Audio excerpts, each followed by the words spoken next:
All right, in this video, we're going to talk about how many carbs should a diabetic consume on a daily basis.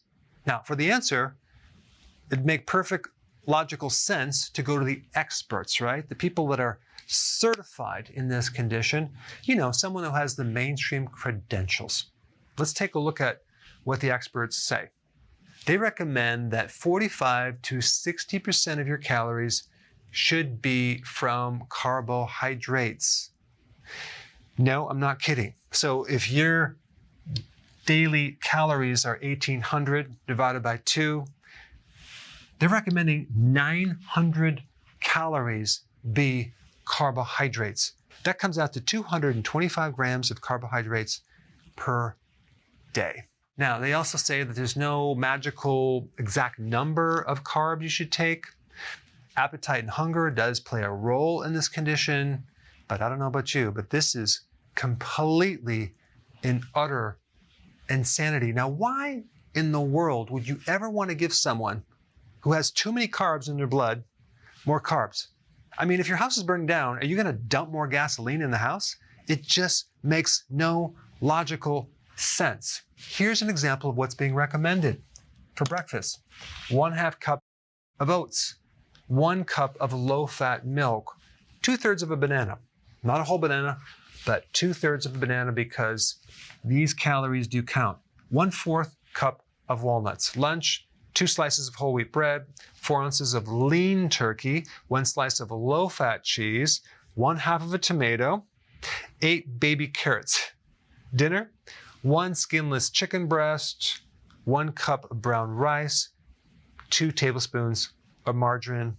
Don't forget the snack at night with the fruit or nuts, and the snack between lunch and dinner. This is a recipe for disaster. If you are a diabetic and you're new to my channel, you need to click down below at the end of this video to get more information on what you should be eating, because if you follow this recommendation, you're going to have a heck of a time ever coming off your medications. Now, I do want to make a disclaimer. Check with your doctor before taking my advice, okay? This is just my opinion. Usually a diabetic type 2 is not on insulin, but sometimes they are. And so they may use this mealtime insulin formula where you have this carb gram dose formula, which is based on the insulin to carb ratio. So if you're eating more carbs, you'll take so much more insulin. I mean, here's my thought. Where do you think the carbs are going when you take the insulin or you take any medication? Are they magically evaporating?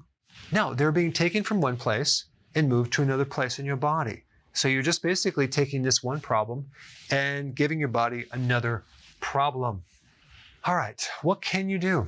The most scientific thing is to reduce your carbs down to less than 50 grams per day, preferably lower than that, maybe 20 grams per day. That would be a very smart thing to do because now the need for insulin goes way down. And guess what else goes down? Your appetite and your hunger. If you don't reduce your carbs, you're always going to be hungry and you're going to have a large appetite. You're going to be craving carbs, making it really hard to stick to any program to help you lose weight. Number 2, very important, stop snacking. We're not stopping snacking to reduce calories. We're stopping snacking to do intermittent fasting because eating triggers insulin. Apply intermittent fasting by arranging your meals so you're only doing 2 meals a day. Do not worry about calories. Actually add more fat to the meals so you can go longer and fast.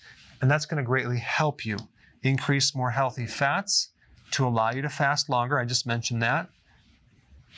And stop the so-called healthy carbs. And that would be the fruits and the whole grain bread, and of course, the brown rice. Now, one other point that you should know, when you go low-fat milk or protein or lean turkey or skinless chicken breast, you're increasing the concentration of protein. And based on the insulin index, which is a scale of all the non-carbohydrate foods in relationship to stimulating insulin, you're going to get a much higher spike when you go low-fat protein than if you consume the food in the whole form where it originally came with a certain amount of fat. All right, number 6, salt.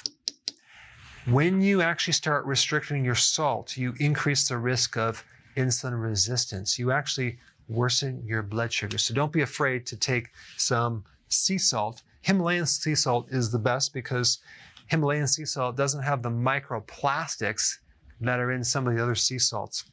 And then your fat. You want to make sure you avoid omega-6 fat, and that would be avoiding the soy oil, the canola, the corn oil, which is highly inflammatory, and that alone can increase the risk of diabetes. Instead, increase your omega-3 fatty acids. Fatty fish, like salmon, is a real good alternative. All right, that was a very long answer to this question, but keep your carbs between 20 and 50 grams, and your body will be very, very happy. Before you go, if you have a question about a product, or you're new to keto and you want to know how to begin keto, or you're on keto and you need a debug because it's not going as smooth, I have a keto consultant standing by to help you. This is just for the people in the US. Hopefully in the future we'll be able to answer everyone's call, but I put the number down below so you can call and get some help.